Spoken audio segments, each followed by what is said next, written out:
Hello and good morning all the students. So we are back here again with one more new video. In the yesterday's class we had talked about the preparation methods of phenol, right? So how the phenols can be prepared, I will shortly revise you that. See, the phenols can be prepared from Dow's process, right? From this Dow's process we can prepare it from chlorobenzene, right? From chlorobenzene. So this is the one method for the preparation of the phenol. Then we can prepare from cumene. We can also prepare it from a cumene. What is cumene? Cumene, the other name of cumene is isopropyl benzene, right? Then we can prepare from benzene sulfonic acid. Benzene sulfonic acid. Then we can prepare the phenol from aniline. Then we can also prepare the phenol from Grignard reagent. Right? So you all know what is the Grignard reagent. Grignard reagent is nothing but it can be a RMGX or it can be ARMGX. Right? So here in this case we are using the ARMGX for the reaction. Right? So I hope that the particular preparation methods are clear to all of you, from Dow's process, from chlorobenzene, from cumene, from benzene sulfonic acid, from aniline, from Grignard's reagent. That may be either RMGX or it may be either ARMGX, right? So this is what we had seen in the last period. Okay, now today we are going to talk about the physical properties. Now we have completed with the preparation of alcohols, preparation of phenols, right? Now we will be talking about the physical properties and their chemical properties. Okay, let's first look at the physical properties. You can give the heading physical properties of alcohols and phenols. Right? So the property number 1 is nature of intermolecular forces. Nature of intermolecular forces. Right? So what is the intermolecular forces? The forces between the molecule is called as the intermolecular forces. Right? So here alcohols and phenols are highly polar in a nature. Remember, alcohols and phenols are highly polar in a nature. And why they are polar in a nature? Due to presence of hydroxyl OH group, they are highly polar in a nature. Now what is polarity? See, the polarity means development of the charges. It may be a plus charge and minus charge. Then this OH group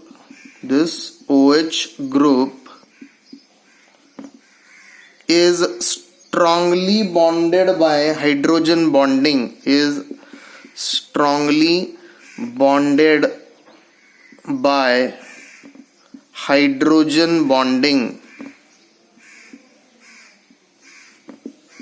Right? So there is an interhydrogen bonding taking place in the alcohols and the phenols. That is why they are very strong in a nature. So what you need to remember in the first property, nature of intermolecular forces acting in the molecule, right? So alcohols and AROH are highly polar in a nature. That means they develop the charges. Why they develop the charges? Due to the presence of a OH hydroxyl group, and this OH group is strongly bonded by the hydrogen bonding, right? Okay, now let's go for the next property. Property number 2 is the physical state. Property number 2, physical state. Now here in this case we are going to talk about their physical aspects, right? So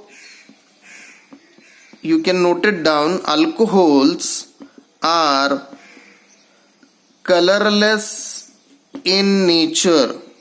How are alcohols? Alcohols are colorless in nature and they are toxic. They are toxic, right? So alcohols are colorless in nature and toxic. They are liquid.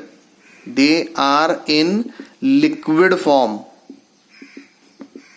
right? You see any of the alcohol in the laboratory, you will find that they are colorless, they are toxic, and they are in a liquid form, right? They are not in a solid form, remember. Then phenol. Pure phenol is colorless, toxic,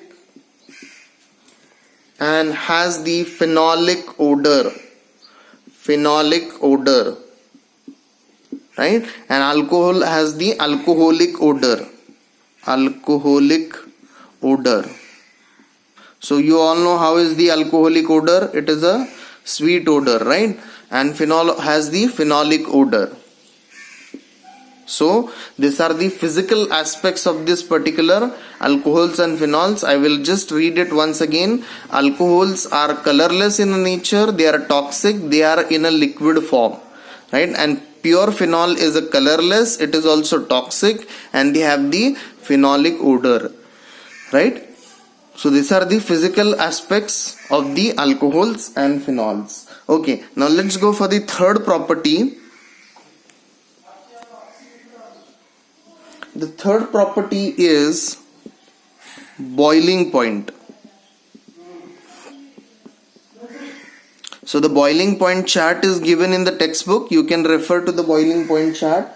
So what is the property for the boiling point? The boiling point of alcohols, you all can note down, boiling point of alcohols and phenols increases with increase in the molecular mass, right? So what happens here, as the molecular mass is increasing, the boiling point of alcohols and phenols also increases, right? That means, see, CH3OH will have a boiling point lesser compared to C2H5OH, right? And C2H5OH will have a larger boiling point compared to CH3OH. Why? Because the number of carbon atoms and the number of hydrogen atom increases. That means the molecular mass also increases. The boiling point will go on increasing. इससे भी ज़्यादा किसका होगा? C2H5 से भी ज़्यादा CH3 secondary alcohol, right?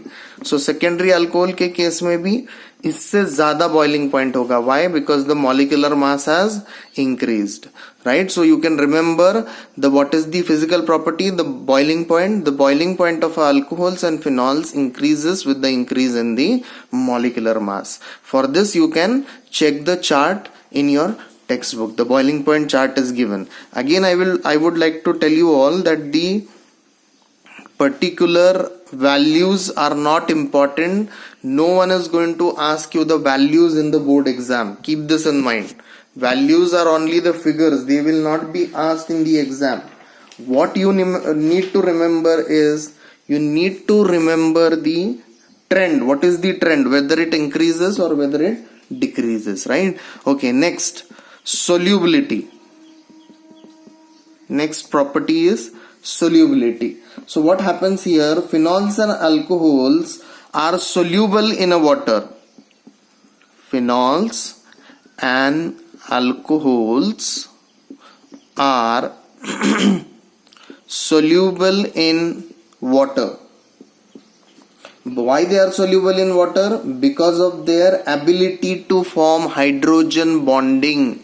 See, because of their ability form hydrogen bonding, right? So this is the property, solubility. Phenols and alcohols are soluble in water because of their ability to form the hydrogen bonding. This word is very, very important, right? Now let's see with the structure how the hydrogen bonding is formed. See, intermolecular hydrogen bonding is formed. So I am taking the alcohol HOH, HOH, right? So here you can see positively charged, negatively charged, positively charged, right? Positively charged. So here you all can see that they are forming the hydrogen bonding, right? So this is nothing but the hydrogen bonding. Hydrogen bonding. So you can note down the structure, that how alcohols undergo the hydrogen bonding, right? Similarly, phenols also undergo the hydrogen bonding, right? That is why they are soluble in the water. I will show you the structure of the phenol.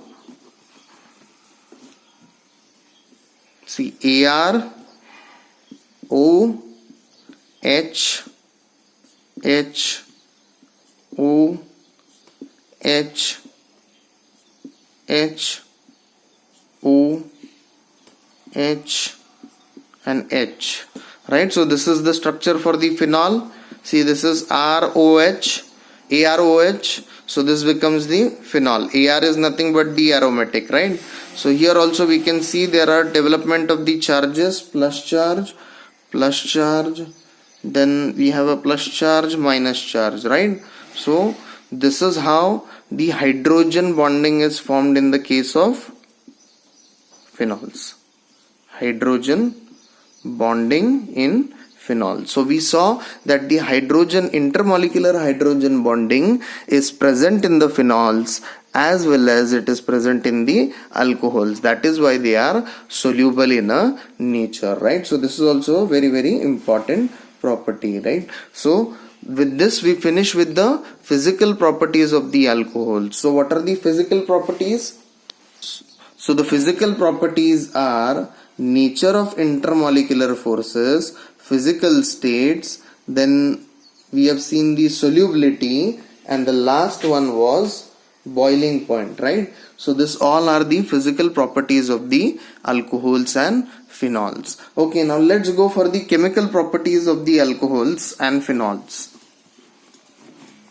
So before beginning with the chemical property is a vast concept. I will just take you through the number of reactions what we are going to go through. Okay, so here you can note down this chart, chemical properties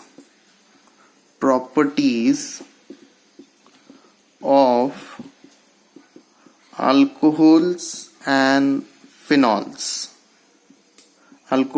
and phenols. Right? So you can give the heading. So here in this case we are going to see, you can make down this chart,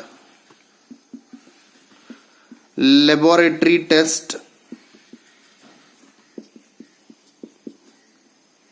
of alcohols and phenols, right? तो सबसे पहला हम लोग chemical property देखेंगे, laboratory test. I told you at the beginning only what we are going to see. We are going to see in the chemical properties laboratory test. That is going to be very, very important. This tests are mostly asked in the board exam, right? So let's see what all tests are there under this. Litmus test. So you all know what is the litmus. Litmus means there are two litmus papers, red litmus and blue litmus papers, right? Okay, so when we do this reaction, I will tell you what is the role of a red and what is the role of a blue litmus, right? But we are going to take a litmus test for the detection. Okay, then the second test which we are going to do under this is reaction with bases. Reaction with bases. Then we are going to see the characteristic test for phenol. characteristic test for phenol. Then fourth one, we are going to see the distinguishing test for alcohols. Distinguishing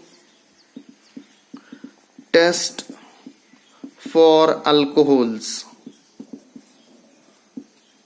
Right? So this 4 tests we are going to see in the laboratory tests of the alcohols and phenols. That is the litmus test, reaction with bases, characteristic test for phenol, and distinguishing test for alcohols. Now this test is carried out by using a Lucas reagent. Lucas reagent. Right? What is this Lucas reagent? See, the Lucas reagent, you can note it down. Reagent is formed by the combination of anhydrous ZnCl2 with concentrated hydrochloric acid. So the combination of anhydrous ZnCl2 plus concentrated HCl forms the Lucas reagent. Now what is the speciality of this Lucas reagent? This Lucas reagent is to classify the alcohols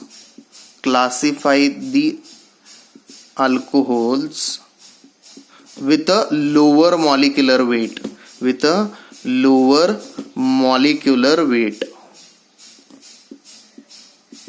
Right? So my dear students, we are going to learn this particular test, that is the distinguishing test for alcohols, in a detail. Okay. I hope that you have understood that under the first chemical property, that is the laboratory test for alcohols, you have understood what all reactions we are going to learn. Okay. Then I request all of you to note it down simultaneously, this chart, so that it will become easy for you while studying. Okay. Then we have the reaction due to breaking of OH bond. Reaction due to breaking of OH bond. So in this category, what all reactions we are going to learn? We are going to learn about the acidic character of alcohols and phenols. Right? We are going to learn about the acidic characters of alcohols and phenols. Then second reaction, we are going to learn about the esterification.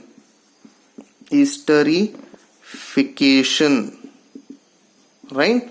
So when the particular alcohol or a phenol reacts with the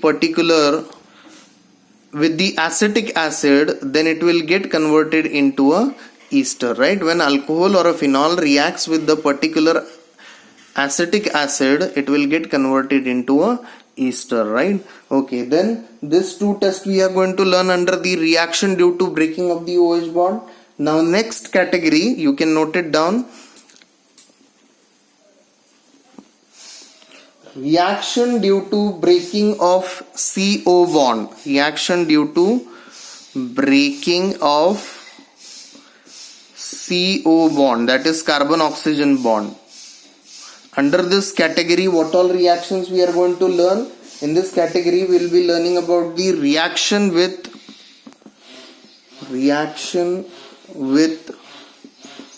hydrogen halides.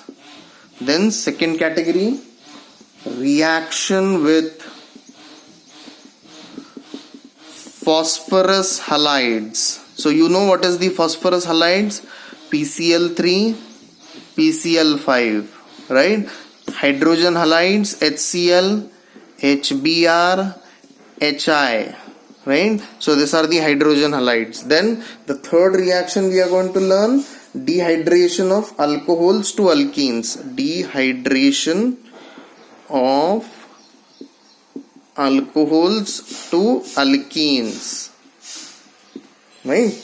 Then fourth reaction we are going to learn, oxidation of alcohols. So these 4 reactions we are going to primarily focus in this particular reaction due to breaking of a carbon oxygen bond, right? Okay, now we come to the last part, reactions of a phenols. Reaction of a phenol.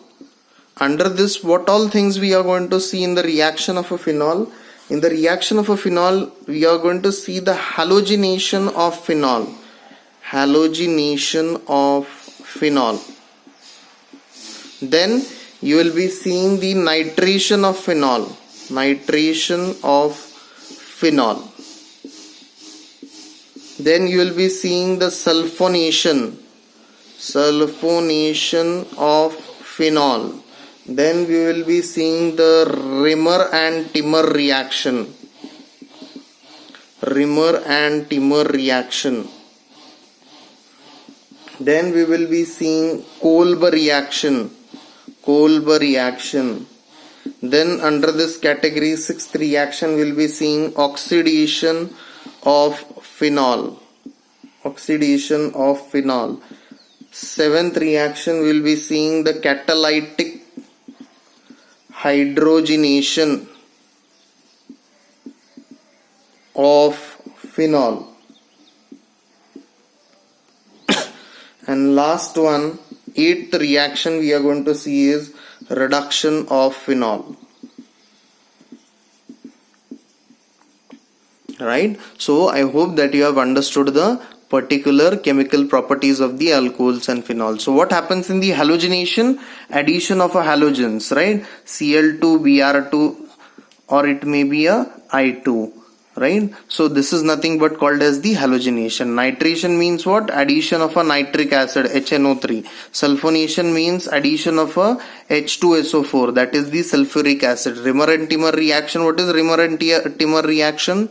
See, Rimmer and Timmer reaction is nothing but the conversion of a phenol into a salicylaldehyde. Salicylaldehyde. Right? So we will learn this particular reactions, all the reactions in a detail when we do it in the next period. Right? So it is enough for today. We will come back with a new lecture tomorrow. Okay, thank you. Thank you very much.